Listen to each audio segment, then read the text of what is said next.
ஒவ்வொரு தொழில்கள் செய்கின்ற பிள்ளைகளுக்காக ஜெபிக்கிறோம். வாகனம் ஓட்டுகிறவர்கள், ஆண்டவரே இயந்திரங்கள் பழுது பார்க்கிறவர்கள், விவசாய வேலை பார்க்கிற பிசினஸ் செய்கிறவர்கள், நாட்டை பாதுகாக்கின்ற பணி இருக்கிறவர்கள், இன்னும் ஆண்டவரே தன்னுடைய குடும்பத்திற்காக ஆண்டவரே வெளிநாடுகளில் அதிகமாக இருந்து வேலை செய்கின்ற பிள்ளைகளுக்காக ஜெபிக்கிறோம். பிள்ளைகள் இருக்கின்றதான இடங்களில் எல்லாம் ஆண்டவரே உமதுக்கு கண்ணில் கற்பனைக்குள்ள பாதுகாத்து பிள்ளைகளை கைவிட்டு ஆசைகளை பண்ணி ஆண்டவரை கடன் பாரங்கள் எல்லாம் தீர்த்து குடும்பத்தோடு சந்தோஷமாக காணப்பட கர்த்தர் வருகின்ற நாட்களிலே பாதுகாத்து பராமரித்துக் கொள்ளும்படியாக ஜெபிக்கிறோம். எங்கள் திருச்சபையின் தேவைகளை எல்லாவற்றையும் தேவன் சந்திக்கும்படியாக ஜெபிக்கிறோம். அநேக தேவைகள் உள்ள தகவலே ஆண்டவரே எல்லா தேவைகளையும் தேவன் சந்திக்கும்படியாக ஜெபிக்கிறோம். வாங்குறவர்களாக அல்ல கொடுக்கிறவர்களாக உங்களை மாற்றிவே என்று சொல்லி வாக்குத்தத்தம் பண்ணினீர்கள். மீதம் எடுக்கக்கூடிய அளவுக்கு ஆண்டவர் திருச்சபையை ஆசீர்வதிக்கும்படியாக ஜெபிக்கிறோம்.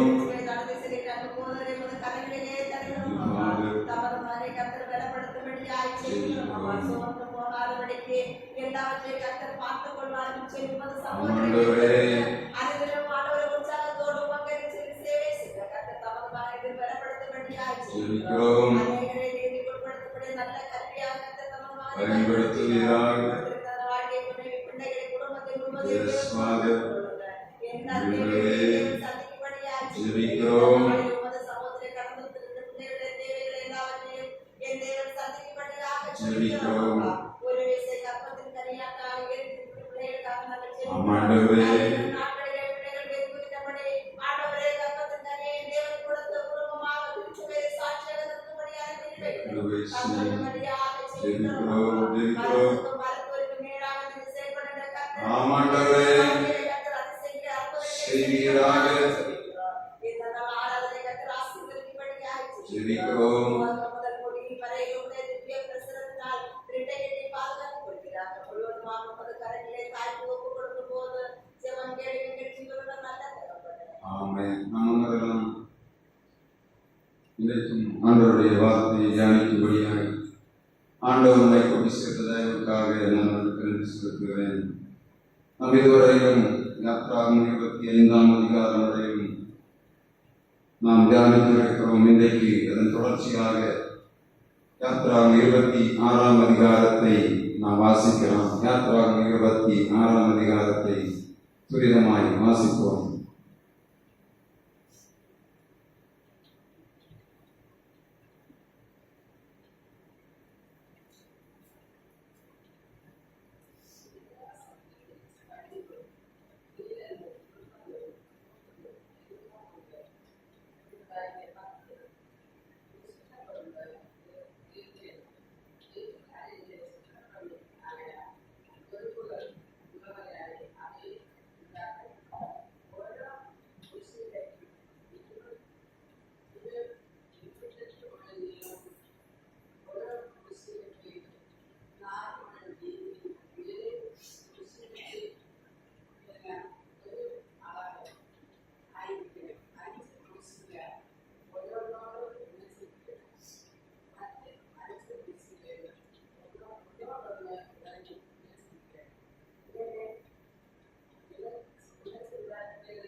நம்முடைய பிதாவாகிய தேவனாலும் குமாரனாகிய இயேசு கிறிஸ்துவினாலும் உங்களுக்கு கிருபையும் சமாதானமும் உண்டாவதாக. ஆண்டவராகிய தேவன் இஸ்ரவேல் ஜனங்களை எகிப்தின் அடிமைத்தனத்திலிருந்து விடுதலையாக்கி கானானுக்கு நேராக கொண்டு வருகிறார். சீனாய் வனாந்திரத்தின் அடிவாரத்திலே வந்து நம்முடைய பிள்ளைகளுக்கு கட்டளைகளின் கற்பனைகளை கொடுக்கிறார். கொடுத்துவிட்டு அவர் முதலாவது செய்கிற வேலை, தான் தங்கி இருக்கும்படியாய் ஜனங்களோடு அவர் வாசம் பண்ணும்படியாய் விரும்பி ஒரு வாசஸ்தலத்தை உருவாக்கும்படியாய் மோசேயிடத்திலே கட்டளை கொடுக்கிறார். முதலாவதாக ஆண்டவர் பரிசுத்த ஸ்தலம், மகா பரிசுத்த ஸ்தலத்துக்குள்ளே வைக்கப்பட வேண்டிய காரியங்களையும் கொத்து விளக்கு மிகவும் பரிசுத்தமானவைகளையும் முதலாவதாக செய்கிறார். செய்துவிட்டு இவைகளை ஸ்தாபிக்க வேண்டிய இடத்தை அடுத்தபடியாக ஆண்டவர் விவரிக்கிறதை நாம் பார்க்க முடியும். மகா பரிசுத்த ஸ்தலம், பரிசுத்த ஸ்தலம், பிராகாரம் இவைகளை வேறுபடும்படியாய் ஆண்டவர் தற்காலிகமாக ஒரு அமைப்பை உருவாக்கும்படியாய் சொல்லுகிறார். அதைத்தான் 26ஆம் அதிகாரத்திலே நாம் பார்க்கிறோம். 25ஆம் அதிகாரத்திலே பரிசுத்த ஸ்தலத்தில், மகா பரிசுத்த ஸ்தலத்தில் வைக்கப்பட வேண்டிய பணிமுட்டுகளை செய்யும்படியாக சொல்லிவிட்டு அதை மூடி ஒரு வடிவத்துக்கு கொண்டு வரும்படியாக ஆண்டவர் மோசேக்கு கட்டளை கொடுக்கிறார். அது 26ஆம் அதிகாரத்தில் 25ஆம் அதிகாரத்திலிருந்து ஆரம்பிக்கிறது. 26ஆம் அதிகாரத்திலே ஆண்டவர் மகா பரிசுத்த ஸ்தலத்தையும் பரிசுத்த ஸ்தலத்தையும் உருவாக்கக்கூடிய முறையை அங்கே சொல்லுகிறார். நாம் தொடர்ந்து படிக்க போகிறோம். இன்றைக்கு முதலாவதாக கிருபாசனம், பரிசுத்த ஸ்தலம், மகா பரிசுத்த ஸ்தலத்துக்குள்ளே வைக்கப்பட்ட பொருட்களை மூடி அவைகள் எவை எந்த இடங்களில் வைக்கப்பட வேண்டும் என்பதை ஆண்டவர் 26ஆம் அதிகாரத்திலே சொல்லுகிறதை நாம் பார்க்க முடியும். யாத்திராம் 26ஆம் அதிகாரத்தை தியானிக்கும் போது இதை 4 முக்கியமான பாகங்களாக நாம் பிரிக்க முடியும். முதலாவதாக 1ஆம் வசனத்திலிருந்து 4ஆம் வசனம் வரையிலும் ஆண்டவர் 10 கட்டளைகளை உருவாக்கும்படியாக சொல்லுகிறார். அதற்கப்புறமாக 15 முதல் 24 வசனம் வரையிலும் அவர் பிரேம்ஸ் உருவாக்கும்படியாக சொல்லுகிறார், பலகைகளை உருவாக்கும்படியாக சொல்லுகிறார். மூன்றாவதாக ஆண்டவர் மகா பரிசுத்த ஸ்தலத்திலே வைக்கப்பட வேண்டிய காரியங்களை சொல்லுகிறார். நான்காவதாக வாசலை ஆண்டவர் சொல்லுகிறார். மகா ஒருவன் பிரகாரத்துக்குள்ளே பிரவேசித்து விட்டு பரிசுத்த ஸ்தலத்துக்குள்ளே போவதற்கு முன்பாய் அந்த ஆண்டவர் அவர் உள்ளே தரிசிக்கும் போது செய்ய வேண்டிய காரியத்தை இங்கே சொல்லுகிறதை பார்க்க முடியும். பரிசுத்த ஸ்தலம், மகா பரிசுத்த ஸ்தலம், பிரகாரம் இதை வைக்கப்பட்டிருக்கிறது. முதலாவதாக ஆண்டவர் இந்த பரிசுத்த ஸ்தலத்திற்குள்ளும் மகா பரிசுத்த ஸ்தலத்தை வேறுபடுத்தும்படியாக இந்த பிரகாரத்தில் இருந்து, வாசஸ்தலத்தின் பிரகாரத்தில் இருந்ததை வேறுபடுத்தும்படியாக இங்கே ஒரு காரியத்தை செய்கிறார். 26ஆம் அதிகாரம் 1ஆம் வசனத்திலே ஆண்டவர் சொல்லுகிறார், நீ பிரித்த மெல்லிய நூலாலும் இளநீல நூலாலும் இரத்தாம்பர நூலாலும் சிவப்பு நூலாலும் செய்யப்பட்ட 10 மூடுதிரைகளையும் வாசஸ்தலத்தை உண்டு பண்ணுவாயாக. அவைகள் விசித்திர வேலையான கேருபீன்களை செய்ய கடவாய். ஆண்டவருடைய வார்த்தை சொல்லுகிறது, முதலாவதாக இரத்தாம்பர நூல், மெல்லிய திரித்த பஞ்சு நூல், இளநீல நூல் இவைகளை கொண்டு, சிவப்பு நூல் இவைகளை கொண்டு செய்யப்பட்ட மூடுதிரை நீ உருவாக்கு என்று சொல்லுகிறார். 10 பஞ்சு நூல் மூடுதிரைகளை ஆண்டவர் சொல்லும்படியாக சொல்லுகிறார். முதலாவதாக ஆண்டவர் இங்கே 4 விதமான மூடுதிரைகளை செய்கிறதை நாம் பார்க்க முடியும். 4 விதமான மூடுதிரைகள், 2 திரைகளை ஆண்டவர் செய்கிறார். 4 விதமான மூடுதிரைகள் அந்த பரிசுத்த ஸ்தலம், மகா பரிசுத்த ஸ்தலத்தை மூடுவதாகவும், பரிசுத்த ஸ்தலத்திற்கு ஏறுவதற்கு வாசலிலே ஒரு திரையையும், மகா பரிசுத்த ஸ்தலத்துக்குள்ளே ஏறுவதற்கு இன்னொரு வாசல் திரையையும் ஆண்டவர் இந்த 26ஆம் அதிகாரத்திலே செய்யும்படியாய் மோசேக்கு கட்டளை கொடுக்கிறார். 4 விதமான மூடுதிரைகளை ஆண்டவர் உருவாக்கும்படியாய் சொல்லுகிறார். ஒரு மனிதன் இந்த மோசேயோடு ஆண்டவர் சொல்லும் போது அது 4 விதமான மூடுதிரைகளை ஆண்டவர் செய்யும்படியாய் சொல்லுகிறார். 10 மூடுதிரைகளை முதலாவதாக ஆண்டவர் சொல்லுகிறது, பஞ்சு நூலால் பிரித்த, மெல்லிய பஞ்சு நூலால் பிரித்த மூடுதலை முதலாவதாக ஆண்டவர் சொல்கிறார். கர்த்தருடைய வார்த்தை சொல்கிறது, நீ மகா பரிசுத்த ஸ்தலத்தை மூடும்போது முதலாவது செய்ய வேண்டிய ஒரு கவரிங் இருக்கிற அந்த மூடுதலை என்ன? அது மெல்லிய பஞ்சு திரித்த பஞ்சு நூலாலே செய்யப்பட வேண்டும் என்று கர்த்தருடைய வார்த்தை சொல்கிறது. ஆண்டவருடைய வசனத்தை நாம் தியானிக்கும் போது எங்கெல்லாம் மெல்லிய வெண்மையான திரை என்று சொல்லப்படுகிறதோ அங்கெல்லாம் நாம் மிக முக்கியமாக கவனிக்க வேண்டிய காரியம், ஆண்டவர் பரிசுத்தம், அவர் தன்னுடைய நீதி, அவருடைய உண்மையை நிலைநாட்டும்படியாய்த்தான் அந்த காரியத்தை சொல்லுகிறார். இங்கே யாத்ரா 26ஆம் அதிகாரத்தை தியானிக்கும் போது நாம் வேதத்திலே சொல்லப்பட்ட 4 முக்கியமான காரியங்கள், 7 விதமான குணநலன்களை ஒரு விசுவாசி ஆண்டவருடைய பிள்ளை செய்ய வேண்டும் என்பதை இந்த 26ஆம் அதிகாரம் நமக்கு சுட்டி காட்டுகிறது. முதலாவதாக மெல்லிய பஞ்சு திரையானது அது பியூர் நாட், பரிசுத்தத்திற்கு அடையாளமாக சொல்லப்படுகிறது. வெளிப்படுத்தின விசேஷம் 19ஆம் அதிகாரம் 8ஆம் வசனத்திலும், வெளிப்படுத்தின விசேஷம் 3ஆம் அதிகாரம் 5ஆம் வசனத்திலும் ஆண்டவருடைய வார்த்தை சொல்கிறது, பரிசுத்தவான்களுடைய நீதியாகிய மெல்லிய திரை அவர்களுக்கு கொடுக்கப்பட்டது. வஸ்திரம், மெல்லிய வஸ்திரம் பரிசுத்தவான்களுக்கு கொடுக்கப்பட்டது என்று கர்த்தருடைய வார்த்தை சொல்லுகிறது. இயேசு இரத்தத்தாலே கழுவப்பட்டு அவருக்காக பரிசுத்தமாய் வாழுகிற ஜனங்களுக்கு கொடுக்கப்படக்கூடிய முதலாவது காரியம் என்ற மெல்லிய வஸ்திரம் அவர்களுக்கு தரிக்கும்படியாய் கொடுக்கப்பட்டது என்று வேதம் சொல்லுகிறது. எங்கெல்லாம் ஆண்டவர் மெல்லிய வஸ்திரம், வெண்மையான வஸ்திரம் என்று சொல்லுகிறார்களோ அங்கே ஆண்டவர் தன்னுடைய பரிசுத்தத்தை முதலாவதாக நினைவு கூறுகிறதை நாம் பார்க்க முடியும். ஆசரிப்பு கூடாரத்தின் மகா பரிசுத்த ஸ்தலம் மூடப்படுவதற்கு ஆண்டவர் வைத்த மூடுதல் என்ன? மிகவும் திரித்த மெல்லிய பஞ்சினாலாகிய முதலாவது மூடுதலை ஆண்டவர் செய்யும்படியாய் சொல்கிறார். 4 மூடுதலைகளும் ஒன்றன் மேல் ஒன்றாக புதியப்பட போகிறது. முதலாவதாக ஆண்டவர் சொல்கிறார், ஒரு மகா பரிசுத்த ஸ்தலத்திலே போகும்போது அவன் முதலாவது பார்க்கக்கூடியது என்ன? மெல்லிய மூடுதலினாலே அது மூடப்பட்டிருக்கிறதை காண்கிறார். மற்ற மாதிரி இந்த ஆசரிப்பு கூடாரமானது கற்களால் செங்கலால் கட்டப்படவில்லை. ஆண்டவர் அந்த வனாந்தரத்திலே ஜனங்களை நடத்தி கொண்டு போகிறபடியினாலே அதை ஆண்டவர் தன்னுடைய பிள்ளைகள் புறப்படும் போது அதை எடுத்துக்கொண்டு போக வேண்டும் என்று சொல்வதனாலே அதற்கு ஆண்டவர் கூடாரங்களாகவே அவரை 40 வருடங்களில் நடத்தி கொண்டு போனார். வனாந்தரத்திலே தூக்கி கொண்டு போவது மாத்திரமல்ல, இந்த ஜனங்கள் எளிதாக ஆண்டவரை தரிசிக்க வேண்டும். அதே போல அந்த பொருட்கள் எடை குறைந்ததாக இருக்க வேண்டும் என்று சொல்லி ஆண்டவர்கள் தான் இந்த 4 விதமான மூடுதலைகளினாலே மூடுகிறதை நாம் பார்க்க முடியும். ஆண்டவர் ஒரு மனிதன் தன்னுடைய ஆண்டவராய் இயேசு கிறிஸ்துவை தேடி வரும்போது அவருக்குள்ளே ஆண்டவர் மறுரூபத்தை எதிர்பார்க்கிறார். ஆண்டவர் பரிசுத்தம் உள்ளவர், அவர் பரிசுத்தவான். இந்த உலகத்திலே ஜனங்களை உருவாக்கித்தான் பரலோக ராஜ்யத்திற்கு கொண்டு போகும்படியாய் திட்டமுள்ளவராய் தன்னுடைய பிள்ளைகள் மத்தியிலே இயேசுவை அனுப்புவதை நாம் பார்க்க முடியும்.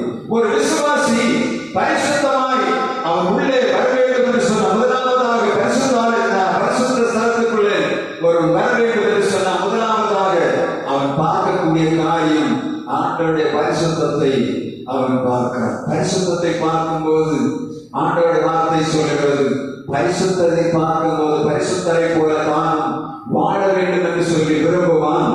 எனவே முதலாவதாக மூடப்படுகிற திரையானது மெல்லிய பஞ்சினாலே செய்யப்பட வேண்டும் என்று கர்த்தருடைய வார்த்தை சொல்லுகிறது. இந்த மெல்லிய பஞ்சு திரைக்குள்ளே வந்து வருகிற மனிதனுக்குள்ளே காணப்பட வேண்டிய அடுத்த 6 விதமான காரியங்கள் அங்கே சொல்லப்படுகிறது. யாத்ரா 26ஆம் அதிகாரம் 7ஆம் வசனத்திலே, முதலாவது யாத்ரா 26ஆம் அதிகாரத்திலே 10ஆம் வசனத்திலே 10 விதமான 10 மூடுதலைகளை அவர் செய்யும்படியாக செய்தார். அது இந்த மெல்லிய பஞ்சினால் செய்யப்பட்ட திரித்த மெல்லிய பஞ்சினால் செய்யப்பட்டதும் இளநீரனாலும் இரத்தாம்பரனாலும் செய்யப்பட்ட 10 மூடுதலைகளை ஆண்டவர் செய்யும்படியாக சொன்னார். அதற்கு அடுத்தபடியாக பார்த்தீங்கன்னா 26ஆம் அதிகாரம் 7ஆம் வசனத்திலே ஆண்டவர் சொல்லுகிறார், வாசிங்க.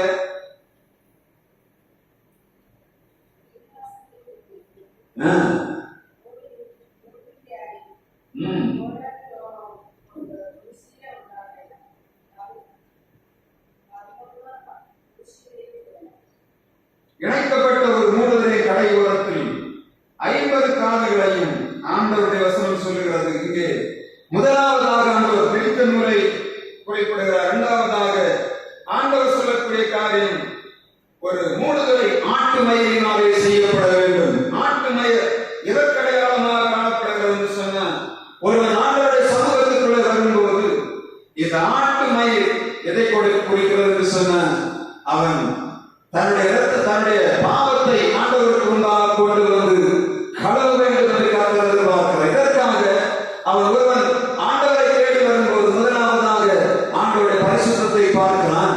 இந்த பரிசுத்தத்துக்கு கடந்து வர வேண்டிய மனிதன் முதலாவதாக தன்னுடைய பாவத்தை அறிக்கையிட வேண்டும் என்று கர்த்தர் பார்க்கிறார். ஆட்டு மயிர் எதற்கு சொல்லப்படுகிறது என்று சொன்னால், ஆடு மனிதனுடைய பாவத்துக்காக, பாவ நிவாரண பணியாக, குற்ற நிவாரண பணியாக ஒப்பு கொடுக்கப்பட்டது. தன்னுடைய பாவத்தை ஒரு மனிதன் அந்த ஆட்டின் மேல் வைத்து, பரிமிருகத்தின் மேல் வைத்து பாவ மன்னிப்பை பெறும்படியாய் ஆண்டவர் அன்றைக்கு மோசேயிடத்தில் சொன்னார். ஒருவன் பரிசுத்த ஸ்தலத்துக்குள்ளே வரும்போது முதலாவது ஆண்டவருடைய பரிசுத்தத்தை பார்க்கிறான். இரண்டாவதாக அவன் செய்ய வேண்டிய வேலை, தன்னுடைய பாவங்களை அவர் அறிக்கையிடும்படியாக ஆண்டவர் எதிர்பார்க்கிறார். இந்த இரண்டாம் பாகமாகிய இந்த ஆட்டு தோல் என்று சொல்லுவது, ஆட்டு மயிர் என்று சொல்லுவது, தன்னுடைய மாம்சத்தின் கிரியைகளை சுட்டரிக்கும்படியாக ஆண்டவர் எதிர்பார்க்கிறார். அதை நம்முடைய ஆராதனையை செய்து கொண்டிருக்கிறோம். நாம் உள்ளே ஆண்டவருடைய சமூகத்திற்குள்ளே வரும்போது முதலாவதாக நம்முடைய பாவங்களை அறிக்கையிட வேண்டும். பரிசுத்த ஸ்தலத்துக்குள்ளே வருகிறவன் யாராக இருந்தாலும் தன்னுடைய பாவங்களை அறிக்கையிடும்படியாய் ஆண்டவர் எதிர்பார்க்கிறார். முதலாவதாக ஆண்டவர் மெல்லிய திரித்த நூலாகிய அந்த மூடுதலை பண்ணும்படியாக சொல்லுகிறார். இரண்டாவது ஆட்டு மயிரினாலே ஒரு மூடுதலை பண்ணும்படியாக செய்கிறார். மூன்றாவதாக ஆண்டவர் சொல்லக்கூடிய காரியம், யாத்திராகமம் 26ஆம் அதிகாரத்தில் 14ஆம் வசனத்தை ஒரு வாசிக்கலாம். 26:14.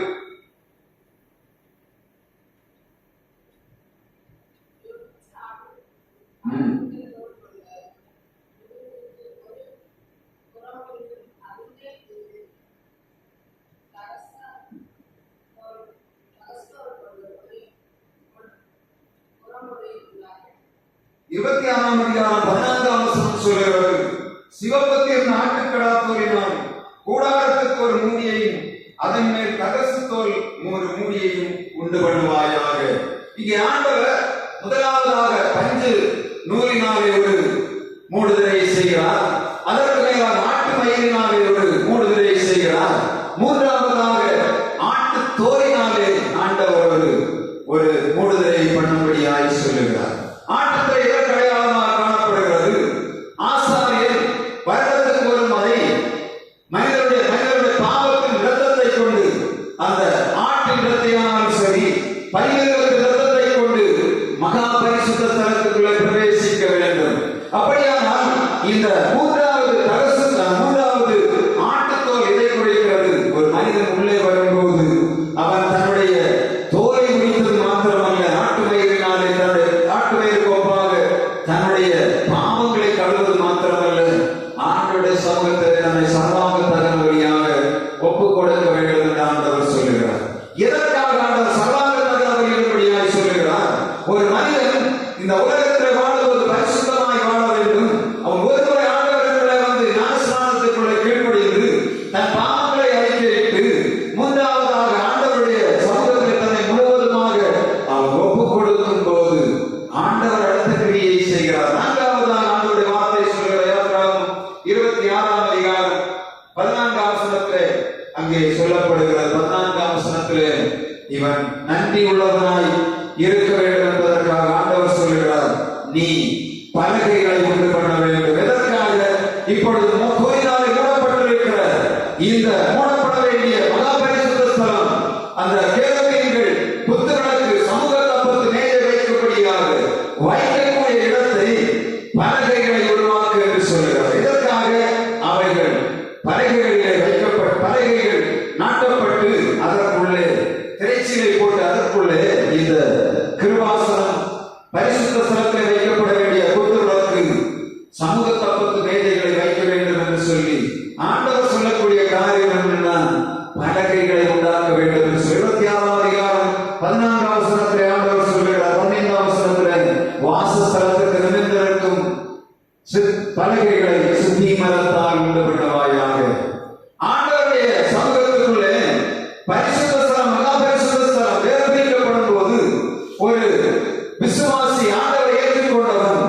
அவன் ஆண்டவருக்குள்ளே திடமாய் இருக்க வேண்டும் என்று சொல்லக்கூடிய காரியத்துக்காக ஆண்டவர் சொல்லக்கூடிய காரியம் முதலாவதாக பலகைகளை சித்தி மரத்தினாலே உண்டாக்கு என்று சொல்ற. தொடர்ந்து நீங்க பாத்தீங்கன்னா அந்த அதிகாரத்துல பலகைகளை உருவாக்கிவிட்ட ஆண்டவர் அவைகளுக்கு கலந்துகளையும் வளையல்களையும் கொக்கிகளையும் வைக்கிறார். எதற்காக என்று சொன்ன முற்காலங்கள் பார்த்தா கடைகள் செய்திருப்பாங்க. அந்த கடைக்கு சைடுல வந்து கண்ணிகள் வைத்திருப்பார்கள். அந்த கண்ணிக்குள்ள ஒரு கொங்கியை சொருகி அதை முழுவதுமாக இழுப்பதை நாம் பார்க்க முடியும். கடைகள் மாத்திரமல்ல, இப்பொழுது பழைய காலத்து கடைகளில் கதவுகள் பலகைகளினாலே செய்யப்பட்ட கதவுகள் இந்த அமைப்பில் தான் செய்யப்பட்டது. ஆண்டவர் சொன்னது போல பலகைகள் செய்யப்பட்டு அதற்கு சைடுல வளையங்கள் மாட்டி அதற்கு வீசாரியை போட்டு அதை இறக்கிவிட்டு போட்டு அதை மூடுவதை நாம் பார்க்க முடியும். அதைத்தான் ஆண்டவர் சொல்லுகிறார், நீ நிமிர்ந்திருக்க பலகைகளை செய்ய வேண்டும். அது 10 முழ உயரமும் 1.5 முழ அகலமுமாய் இருக்க வேண்டும்.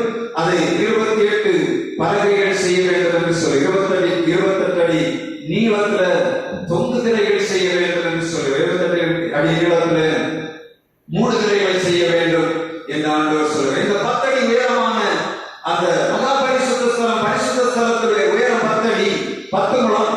அந்த 10 முழ உயரத்திற்கு பலகைகள் செய்யப்பட்டு இந்த 3 திரைகளை மூடி அதற்குள்ள பரிசுத்தத்தின் கிருபாசனம், உடன்படிக்கை பெட்டியும் அதனோடு கூட குத்து விளக்கு, சமூக தப்பத்து மேஜை வைக்கப்படுகிறது. நாம் இந்த பரிசுத்த ஸ்தலம், மகா பரிசுத்த ஸ்தலத்தை ஆண்டவர் அளவு குறிக்கிறதை பின்னாடி நாம் பார்க்க போறோம். மேற்பூச்சாக ஆண்டவர் இந்த காரியங்களை செய்யும்படியாய் சொல்லுகிறார். கடைசியில தான் கொண்டு போய் அசம்பிள் பண்ணுகிறார். ஒரு இடங்களில் வைக்கும் போது ஆண்டவர் அதற்கு அந்த பரிசுத்த ஸ்தலம், மகா பரிசுத்த ஸ்தலத்திற்கு இது இன்ன அளவு இருக்க